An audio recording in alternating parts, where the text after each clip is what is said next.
नमस्कार विद्यार्थियों, स्वागत है आपका हमारे YouTube चैनल सूर्य साइंस क्लास में। आज आपको हम बताने वाले हैं कक्षा 10 विज्ञान में भौतिक विज्ञान से आपका बहुत ही महत्वपूर्ण टॉपिक जो हर वर्ष यूपी बोर्ड परीक्षा में आपका 4 से 5 नंबर का पूछा जाता है।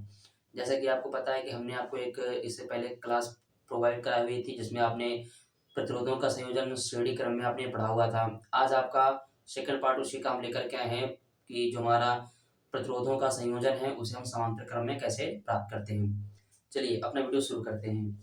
जैसे कि आप देख सकते हैं हमने आपके सामने एक परिपथ बनाया हुआ है। परिपथ को किस तरह समझते हैं, इसकी हिंदी किस तरह लिखनी है आपको, वो आपको बताते हैं। देखिए सबसे पहले आपको लिखना क्या होता है कि जो हमारा परिपथ है, ठीक है, परिपथ में हम लोग क्या करते हैं, 3 प्रतिरोधों को लेते हैं, ठीक है। इसमें 3 जितनी भी आप चाहें उतने प्रतिरोध ले सकते हैं, ठीक। हमने यहाँ पर 3 प्रतिरोधों को लिया हुआ है। इनके लिए हमारा जो धारा होती है सभी में, यानी कि जो हमारे सभी आपके समांतर क्रम में प्रतिरोध होते हैं उनके लिए हमारी जो धारा होती है वो अलग अलग धारा होती है। इसका उल्टा तो हमारा श्रेणी क्रम में सभी के लिए एक समान थी, यानी कि इसमें क्या होगा, समांतर क्रम में जो धारा होती है वो सभी प्रतिरोधों के लिए अलग अलग होती है, लेकिन जो हमारा विभवांतर होता है वो सभी के लिए इक्वल होता है, ठीक। इसमें हम प्रतिरोधों को जोड़ते कैसे हैं, इसमें हम प्रतिरोधों को, जितने हमारे प्रतिरोध होते हैं उनका हमारा जो एक हिस्सा होता है यानी अगला सिरा होता है वो एक बिंदु से जुड़ा होता है, और जो सभी आपके प्रतिरोध होते हैं उनका जो पिछला सिरा होता है वो एक बिंदु से जुड़ा होता है। जिसमें हमने एक बिंदु ए लिया हुआ है, दूसरा बिंदु बी लिया हुआ है। इसमें हमारे धाराएं हैं सभी प्रतिरोधों के लिए अलग अलग, जैसा लिखा है I1 I2 I3। उसके बाद जो विभवांतर है वहां पे लिखा है V, यानी सभी के लिए इक्वल विभवांतर होगा। अब हम जो हमारा व्यंजक होता है समांतर क्रम संयोजन का उसे हम बता दें कौन सा होता है। देखिए हमारा जो व्यंजक होता है वो होता है 1/r equal to 1/r1 plus 1/r2 plus 1/r3।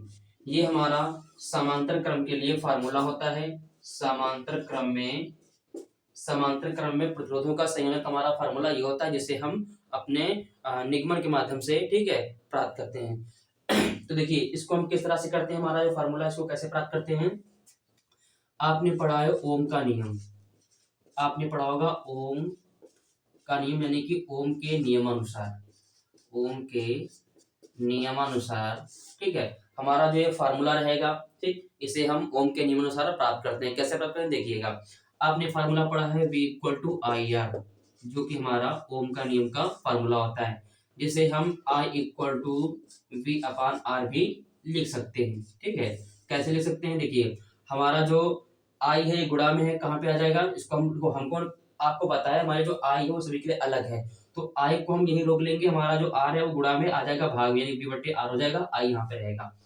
अब हमको सभी समीकरण प्राप्त करने हैं, ठीक है। कैसे प्राप्त करेंगे स्टेप बाय स्टेप बताते रहेंगे।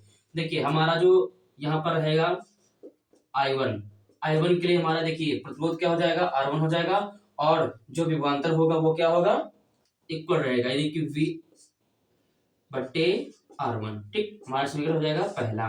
देखिए हमने लिखा I1 के लिए हमारा विभवांतर क्या रहेगा, विभवांतर सभी के लिए एक जैसा है, तो हम वहां पर V लिख दिया हमने।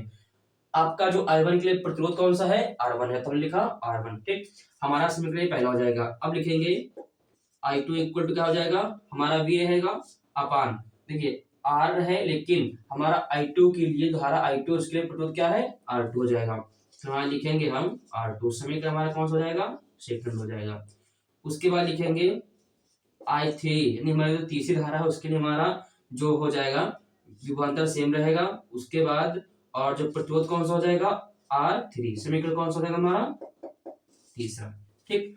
हमने सभी समीकरण जो हमारे 3 प्रतिरोध थे उनके लिए हमने समीकरण प्राप्त कर लिया, क्योंकि तीनों की धारा अलग थी इसलिए हमने उसको धारा को अलग रखा हुआ है, बाकी हमने लिख दिया यहाँ पे, ठीक। कौन से फार्मूले से, इस फार्मूले से हमने आपको लिख बता दिया। अब क्या करना है, हमें प्राप्त करना है इस फार्मूले को, आपका ये क्या है, संयोजन, यानी कि हमको जोड़ना है। तो यहाँ लिखेंगे कुल प्रतिरोधों का संयोजन, कुल प्रतिरोधों का, हम यहाँ पे ले सकते हैं प्रतिरोधों का संयोजन, है ना, प्रतिरोधों का संयोजन करने पर तो क्या हो जाएगा, यहाँ लिखेंगे समीकरण 1, 2 व इसे 3 से। ठीक, हमारे समीकरण कौन कौन से देखिए, हम लिखेंगे यहाँ पर i इक्वल टू क्या हो जाएगा, i1 हो जाएगा, ये हमारा हो जाएगा i2, ये हो जाएगा i3। ठीक, क्योंकि हमें क्या प्राप्त करना है, कुल प्राप्त करना है। ठीक है, संयोजन हमारा क्या प्राप्त करना है, कुल प्राप्त करना है। तो ये हमारा हमने इसको जोड़ा हुआ है। ठीक है, अब सभी के मान उठा के हमने जो मान लिखे हुए थे समीकरणों को, यहाँ पर उनका मान रख देना है। तो हम क्या लिखते हैं, आई का मान हमारा क्या हो जाएगा, v अपान आर। तो यहाँ लिखेंगे v अपान क्या हो जाएगा, आर हो जाएगा। ठीक है, हमारा यहाँ क्या हो जाएगा, v अपान r1 हो जाएगा प्लस, देखिए हमारा i1 क्या था, v अपान r1, i2 क्या है, v अपान r2। ठीक है, i3 क्या है, v अपान r3। तो सभी के मान यहाँ पर हम क्या कर देंगे, उनकी जगह पे रख देंगे। ठीक है ना, देखिए यहाँ पे r2 हो जाएगा, यहाँ पे हो जाएगा r3। ठीक है ना, इतनी बात समझ में आ गई। अब क्या करते हैं, देखिए अब हमको जो यहाँ पे हल कैसे करना है, देखिए हमारा जो मान यहाँ पे एक जगह पड़ा उसे हम कॉमन करेंगे, बाहर निकालेंगे। तो यहाँ लिख सकते हैं v upon R equal to V ले लिया हमने, v कॉमन ले लिया, ऊपर क्या बचेगा, 1 बच जाएगा। तो 1 अपान क्या हो जाएगा, r1, 1 अपान हो जाएगा r2 प्लस का 1 अपान क्या हो जाएगा, r3। ठीक है ना, ठीक, ये हमारा हो जाएगा। अब क्या करने वाले हैं, देखिए हम यहाँ से v को काट देंगे, है ना। तो क्या हमारा यहाँ बचेगा, यहाँ v कट गया तो एक मान लेते हैं, तो हमारा ये निकल के आ गया ना, 1 अपान r1, 1 अपान r2, 1 अपान क्या हमारा हो जाएगा, r3। ठीक है ना, तो हमें ये प्राप्त हो गया और इसका मतलब क्या होता है, ओम। ठीक, ये हमारा व्यंजक निकल के आ गया, समांतर क्रम में संयोजन का कुल जो हमारा प्रतिरोध होता है उसके लिए हमारा फार्मूला निकल के आ गया। ठीक, और हमें यही प्राप्त करना था। ठीक, स्टेप बाय स्टेप आपको जल्दी से आपको बताया था, दोबारा फिर कैसे, देखिए सबसे पहले हम पद बनाते हैं, पद में हम कई प्रतिरोध जितनी आप चाहें 1 2 3 4 5 जितने भी ले सकते हैं उतने आप प्रतिरोध ले सकते हैं। उसके बाद आपको लिखना क्या है कि समांतर क्रम संयोजन में प्रतिरोधों को हम इस तरह से जोड़ते हैं कि प्रत्येक प्रतिरोध का अगला सिरा एक बिंदु से और जो पिछला सिरा होता है वो दूसरे बिंदु से जुड़ा होता है। ठीक, इसमें हमारी धारा होती है सभी प्रतिरोधों के लिए अलग अलग होती है, इसके लिए हमारा जो विभवांतर होता है प्रतिरोधों के लिए वो एक जैसा होता है। उसके बाद हमको क्या करना है, याद रखना है ओम के नियम के अनुसार, आपका पता है कि जो आपका फार्मूला होता है ओम के नियम के लिए वो हमारा होता है v equal to I R होता है। आई के लिए हमने फार्मूला बनाया v अपान आर हो गया।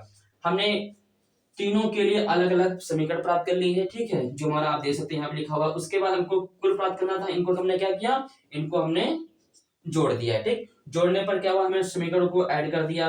उसके बाद ठीक है, हमने क्या किया, इन जो हमारी i equal to i1 i3, क्योंकि हमको सभी धाराओं को जोड़ना है, क्यों, क्योंकि कुल प्रतिरोध निकालने के लिए। ठीक है ना, तो क्या करेंगे, ये हमने इनको हम मान रख दिया, उठा करके समीकरण में मान रख दिया है।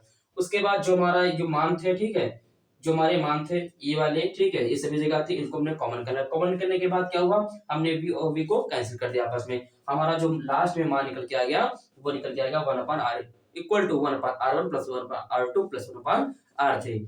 तो ये आज का हमारा जो टॉपिक था प्रतिरोधों का संयोजन, जो हमके आपको हमने बताया था कि जो हमारा प्रतिरोधों का संयोजन होता है आपके उसको दो प्रकार का होता है। आपका होता है श्रेणी क्रम का और दूसरा होता है समांतर क्रम का।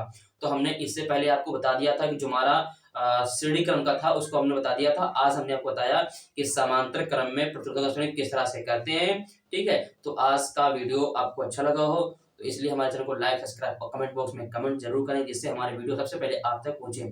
ठीक है, आज के लिए इतना ही। ठीक है, आशा करते हैं कि हमारा वीडियो आपको अच्छा लगेगा। ठीक, और अधिक से अधिक वीडियो पाने के लिए हमारे चैनल को सब्सक्राइब जरूर करें। मिलते हैं नेक्स्ट वीडियो में, तब तक के लिए जय हिंद, जय भारत।